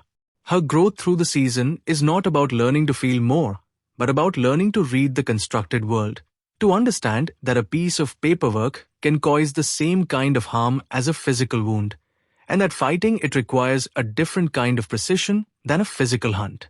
The scene where she reads, slowly, the manufacturing the hierarchy document that Luke found is quietly shattering. She's crouched on the floor, the document spread flat, her head tilted the way a predator tilts its head at something it can't categorize. And then she puts her hand flat on the paper, and you see the spectral tracking sense she uses for hunts extend through the document, reading the human fear and ambition and desperation embedded in its language like scent markers. It smells like cornered prey, she says. The people who made this were terrified. And Luke says, yeah, they still are. The Hunt Goddess processing institutional cruelty through the sensory language of her own nature is a translation the show pulls off without condescension or comedy. And it adds a dimension to her character that the more obviously dramatic arcs of the other goddesses sometimes overshadow. There are conversations I haven't had yet about the role of memory in this show, specifically the way the Bond network functions as a shared archive of experience. As the bonds deepen and the feedback loop becomes more established, Luke begins experiencing involuntary flashes of the goddess's memories, not in a dramatic Vision Quest format, but in the way you might suddenly, mid-conversation, remember something from another context. He'll be doing ordinary maintenance work and catch a sudden impression of the Hunt Goddess childhood forest, the smell of pine resin and cold dawn air, and he has to pause and orient himself, determining which century his consciousness is currently in. The Solar Priestess' doctrinal memories surface in him as a complex texture of gold light and incense and the specific quality of reverence that has a performance layer built on top of a genuine layer, public faith and private doubt braided together in an architecture she built over decades. The Ice Prodigy's memories come to him as sensations rather than images. The cold of an exam hall where she was ranked first and felt nothing she expected to feel, the specific weight of a trophy she never wanted, the exact temperature of a room where she was told that excellence was the only acceptable form of love. These fragment memories never interrupt the narrative formally.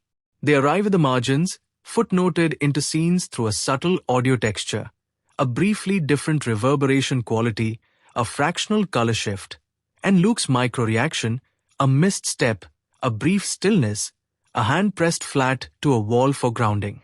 He's accumulating other people's histories, and the weight of this, the privilege and the burden of being trusted with the texture of someone's innermost history, is carried in his body language throughout the back half in a way that the performance communicates without any dialogue flagging it. There's an argument to be made, and I've seen it in some of the more thoughtful critical discussions of the show, that the Bond network ultimately reinforces a form of centralized emotional dependency that mirrors the very hierarchy it's dismantling. If everyone orbits Luke, if the goddess's well-being is routed through his anchor, isn't he just a new kind of center point for an old kind of relational pyramid? It's a fair critique, and the show is aware of it. The rival researcher makes a version of this argument explicitly, and it's the sharpest thing her character says. You replaced one unchosen structure with another. The difference is aesthetics. Luke doesn't have a clean counter-argument because she's not entirely wrong. The Grimoire is not a democracy. The bonds are not chosen by the goddesses. The network is functionally benevolent but structurally imposed. What the show offers as its response is not a refutation but a complication. The old hierarchy optimized for the pyramid's own preservation at the expense of everyone below. The Bond network, Whatever its structural flaws, optimizes for survival, for the restoration of connection in a world that has been fracturing along monometric fault lines for generations. It's not perfect. It's better. And the show is honest enough to hold both of those things simultaneously without collapsing the tension into a clean verdict. Luke himself holds this tension. He doesn't defend the Grimoire's authority. He just keeps showing up, keeps choosing to be an anchor, keeps deciding that a flawed network of care is preferable to an elegant system of erasure, and lets the goddesses challenge that premise whenever they need to without feeling threatened by it. The final confrontation with the Elder Council, which I skimmed through in the context of the broader institutional collapse, deserves a closer look at its internal dynamics, because the scripting is doing something very deliberate with the order of who speaks and who remains silent. The council has 9 members, and the show has quietly established through earlier scenes that these 9 are not a monolith. Some are true believers in the hierarchy, some are pragmatic administrators who follow it because it works, and some, it turns out, have been carrying private doubts for years but lacked any framework outside the system to articulate them. When Luke stands before the council, not as a defendant this time, but as a fact, a thing that has happened to the academy that cannot be unhappened, the Order of Silence and speech maps their interior landscapes. 3 speak immediately, the true believers, in sharp, certain condemnation that sounds like a recitation, because it is a recitation, language they've rehearsed, because it's the only language their framework provides for this situation. Force in nothing, which is itself a statement, a refusal to add their authority to the condemnation.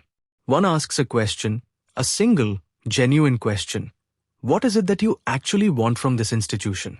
Not an accusation. An inquiry. A reaching toward a conversation that the institution was not designed to have. And Luke looks at that one counselor, the one who asked the real question, and gives her the full, honest, embarrassing answer. He wants the heating fixed, and the maintenance archives digitized, and a second broom closet on the 3rd floor, because the current one is too small. The council chamber goes utterly silent. The one counselor who asked starts writing it down.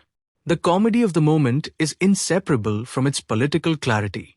The system, which has been preparing for an assault, for a revolutionary demand, for something appropriately epic, is completely unprepared for a list of maintenance requests delivered in complete sincerity. Bureaucracies are structurally equipped to resist glory. They're not equipped to process a broom closet requisition from the man who just accidentally saved them all. The 9th council member, the one I haven't accounted for, is the head elder's original mentor, a woman so old she has been attending these sessions via a magical projection for the last 2 decades because traveling to the chamber is too arduous. Her projection flickers throughout the scene, suggesting she might not be paying attention. But in the silence after Luke's broom closet answer, her projection does something unexpected. It laughs. A brief, genuine, full-body laugh from a very old woman who has lived long enough to recognize the exact shape of history pivoting and to find it funny. The moment is 14 seconds long in screen time, and it is the most humanizing thing in the entire scene because it refuses to let the institutional moment be only grave. History, when it turns, often turns on something mundane. The elder mentor has lived long enough to have seen it happen before, and her laugh is the sound of recognition, of an old woman who knows what she's witnessing and is choosing to be charmed by it rather than awed. It's an extraordinary piece of microcasting, and I genuinely want to know whose decision it was to give that character that moment, because whoever it was understood the scene's deepest frequency. I promised a genuine emotional confession, and I've dropped them throughout, but I want to be specific about the moment this show truly got me, the one that I wasn't expecting, and that I didn't fully process until I was washing dishes the next morning and suddenly had to put the sponge down and just stand there for a minute. It was not a climactic scene. It was the small scene where Luke, during the Tether Cloud crisis, is briefly separated from all 3 goddesses when a corridor collapses between them. He's not in danger, not immediately, but for the first time in months, he is completely alone, no bond signal, No divine presence, no weight of cosmic responsibility pressing on his shoulders. He sits down on the rubble, takes a breath, and for about 30 seconds, just exists. His face goes through something I can only describe as unburdening. Not relief, not joy, just the exhausted, complicated sensation of not being needed for 30 seconds. And then the bonds pulse back into awareness, the goddesses calling to him through the grimoire's reconnecting signal, and his face reaccepts the weight with a kind of voluntary, clear-eyed decision. He chooses to go back toward them. Not because the grimoire forces it. The grimoire's signal is there, but his choice is the thing that makes him stand up. And I think the reason that hit me so hard is that it's the most human moment in a show full of divine spectacle. The moment of wanting to be alone and then actively choosing not to be, because the weight you carry belongs to people you love. And love chosen is different from love assigned even when the external shape looks the same. I have never seen that specific interior landscape dramatized so clearly in this genre, and I'm not sure I've fully recovered from it. The question of sequels and continuation is one I have to address, because the ending leaves specific threads deliberately, architecturally open in a way that signals intent rather than incompletion. The primordial absorbed into the grimoire is one. The warmth in the pages, the gold light where silver was, suggests something is growing in there. A new mode, or a new entity, or a new instruction set that the current season has no room to unpack. The rival researcher's final scene, where she's shown in a remote laboratory surrounded by dismantled tether equipment and a single, handwritten notebook of new theoretical approaches, suggests she hasn't stopped thinking, she's just started thinking differently, and that she may reappear as something more complicated than a villain next time around. The Academy's structural changes are real but embryonic. The mana ranking hasn't been abolished, it's been questioned, and the distance between questioning a system and dismantling one is where most of the interesting drama lives. And then there's the bond network itself, which at the season's end encompasses 3 goddesses and the residue of a primordial. The implication of more grimoires, scattered through the pre-Pantheon ruins that the lore fragments have hinted at, suggests a much larger world waiting to expand, and the show has laid its thematic groundwork with enough care that expansion wouldn't need to betray the intimate core story it's already told. Let me talk about the secondary cast's final moments, because several of them deserve individual acknowledgement before I get to the big rap. The shy, bespectacled student who left Luke the thank you note appears in a late scene as a spokesperson for the student faction that's been quietly organizing around the archive documents. He gives a speech to the mid-tier student body that is terrifyingly bad at being a speech, hesitant and earnest, and a little too long, and absolutely devastating in its sincerity. The camera cuts to Luke watching from a doorway, and he's smiling in a way he very rarely smiles, because this kid is doing something he never could, which is using language to stake a claim, to say out loud that the system failed him, and here's the evidence, and here's what he thinks should change. Luke has been making that argument through action for the whole season. Watching someone else make it in words, in public, on behalf of people like them, is the external completion of his interior journey. He doesn't need to be the spokesperson. He was the proof of concept. The bespectacled student is the movement. The difference between those 2 roles is meaningful, and the show letting Luke step back from the spotlight without any bitterness, with genuine pride, is one of its most quietly powerful character choices. Auric, the head groundskeeper from the bottle episode, reappears only once more, briefly, in the final episode.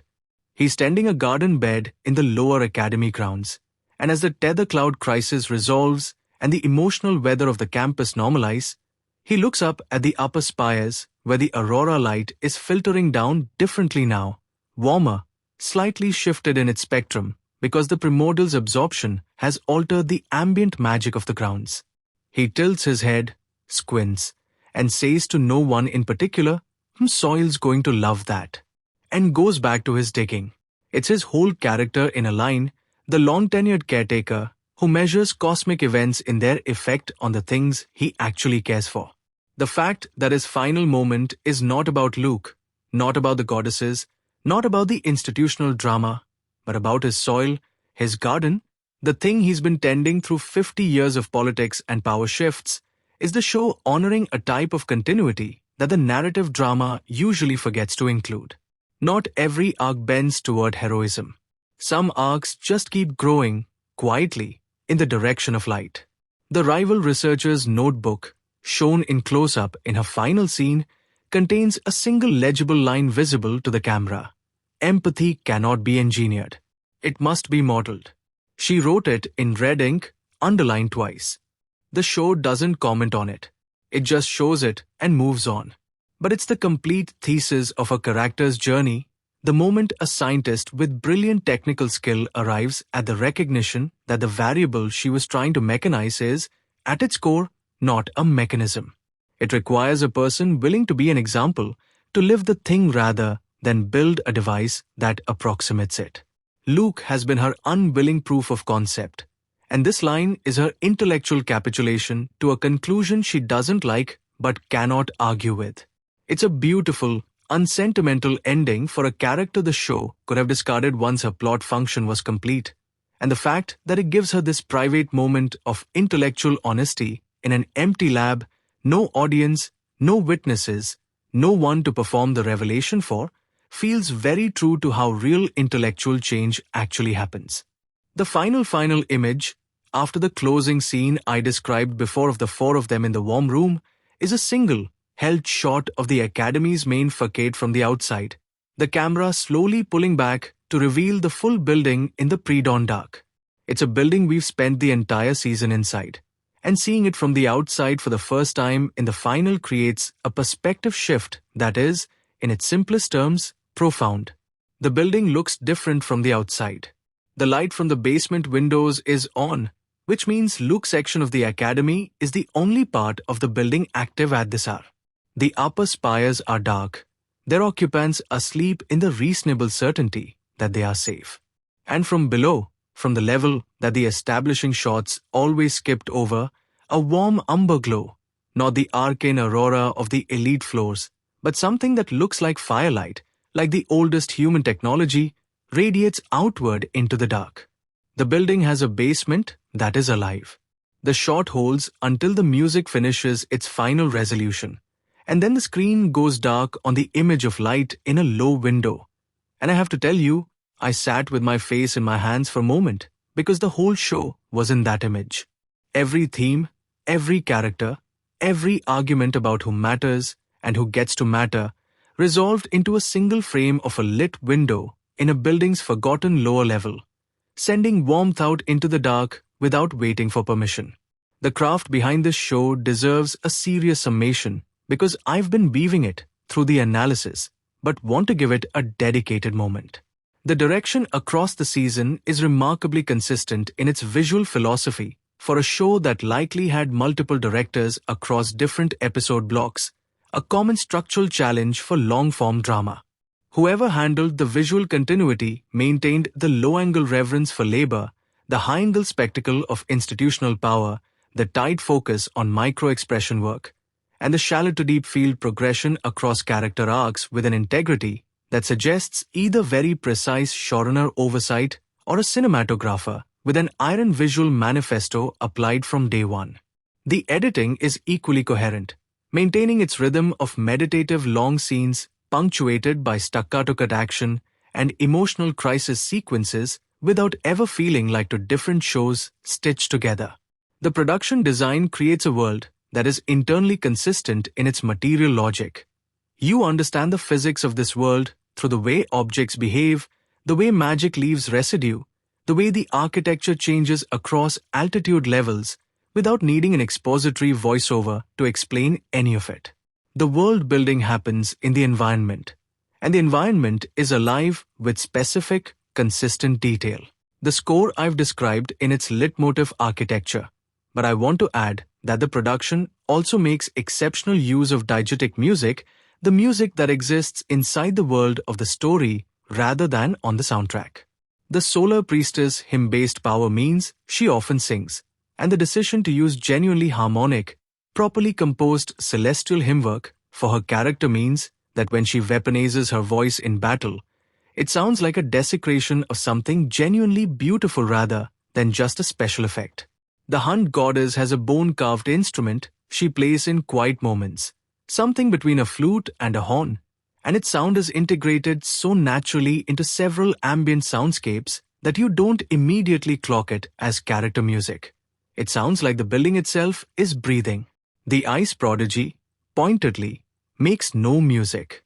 Her ark's soundscape is defined entirely by absence of warmth until the final episode, where the end credits roll over the faint, tentative sound of her humming the Hunt Goddess bone flute melody heard only once before, in a scene where the Hunt Goddess played it and the Ice Prodigy pretended not to listen. That she has absorbed it and is now making it her own is the last and most intimate confirmation of what the Bond network has actually built. Let's talk about who this show is for and who it might lose, because I've been immersed in my own enthusiasm and I want to be honest about the friction points. If you come to fantasy drama primarily for escalating combat spectacle and you need your protagonist to be visibly, conventionally powerful, this show is going to test your patience in ways you may not find worth it. The first half of the season, in particular, is deliberately paced in a way that prioritizes interior geography over exterior action. And if your genre instincts are calibrated for the kinetic, you might find the long chamber drama scenes of the early arc more frustrating than fascinating. That's a legitimate response, not a failure of taste, just a mismatch of expectation. The humor, too, requires buying into the specific register of deadpan domestic meets cosmic absurdity.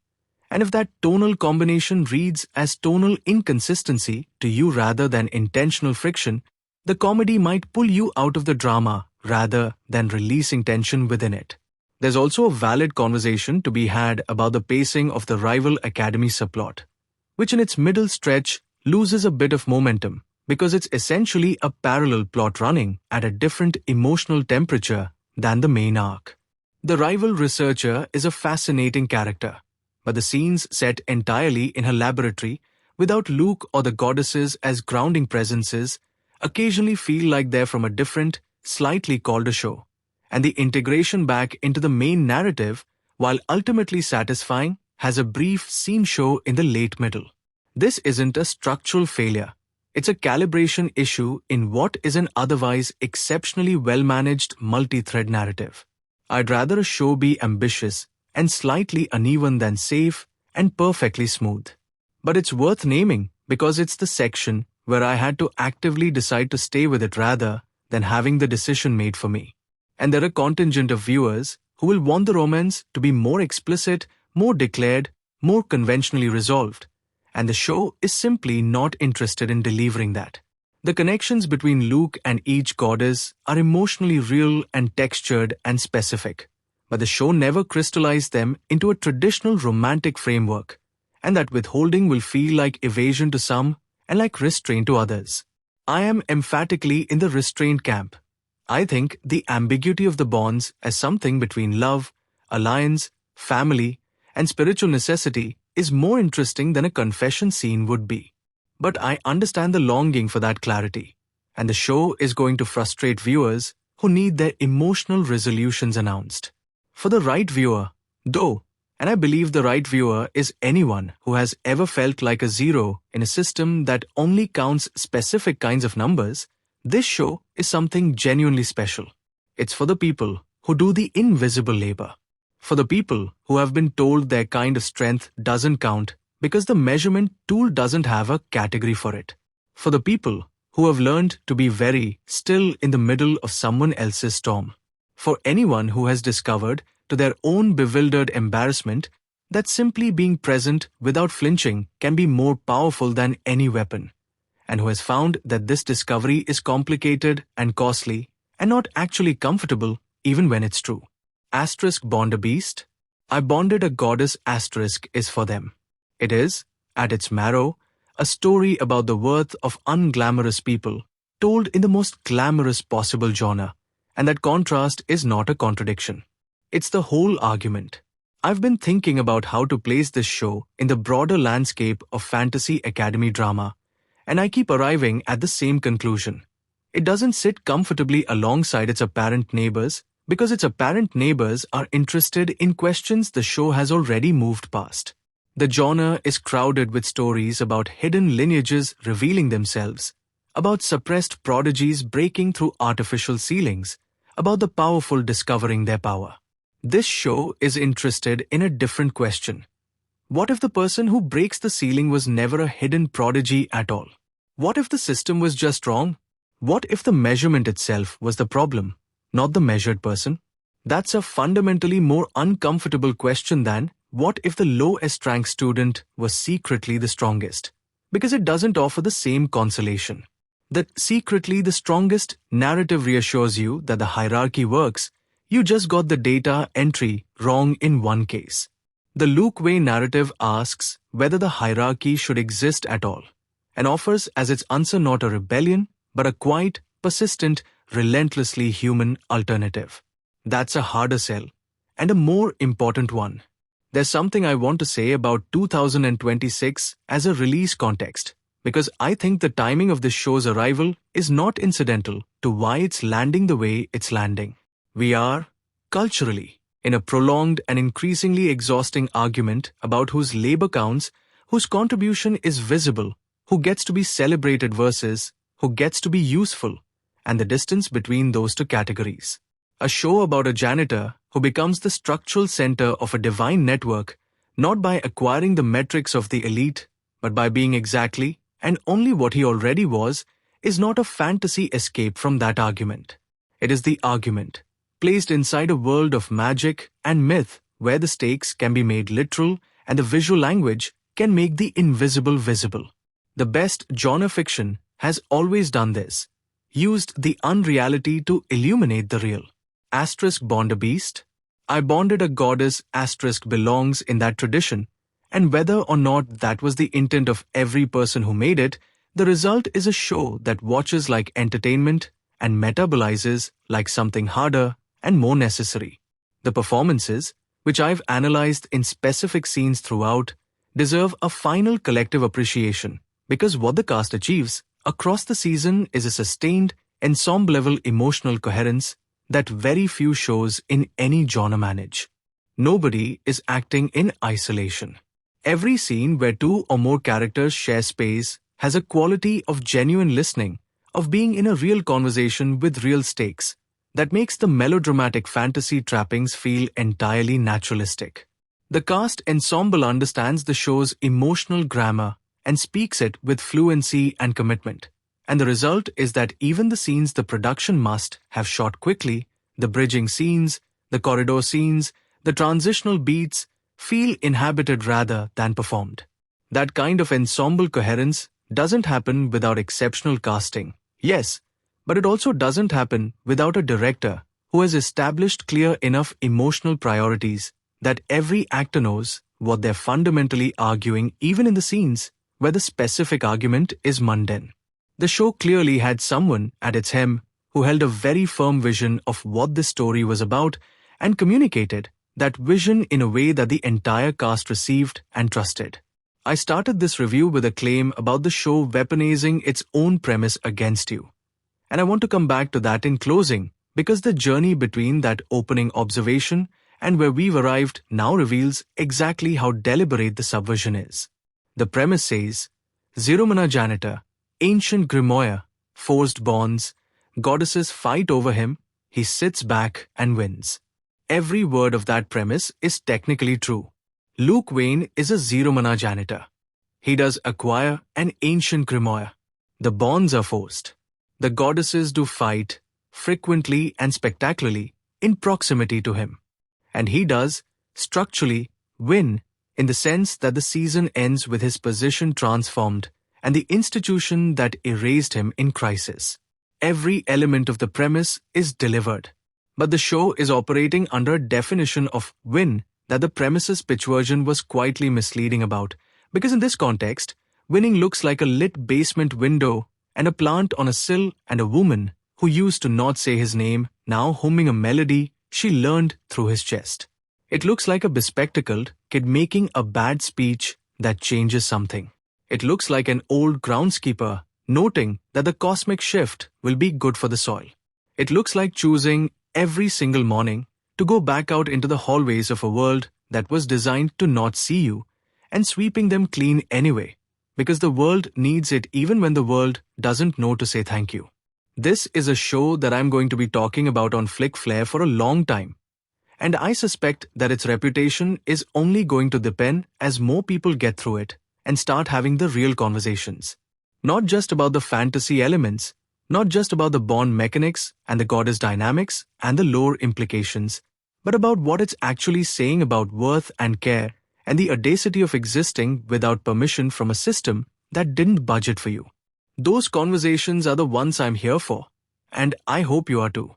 If this kind of long-form, take-no-shortcuts drama analysis is the reason you showed up, then we should absolutely keep this going. More episodes, more seasons if they come, more shows in this lane that are trying to do something honest inside the genre's spectacular machinery. Drop your own take in the comments, because I want to know specifically which scene hit you differently than I described, which character moment changed your read on something, which part of this review you want to fight me on. Because the best part of making something like this is that the conversation doesn't end when the video does.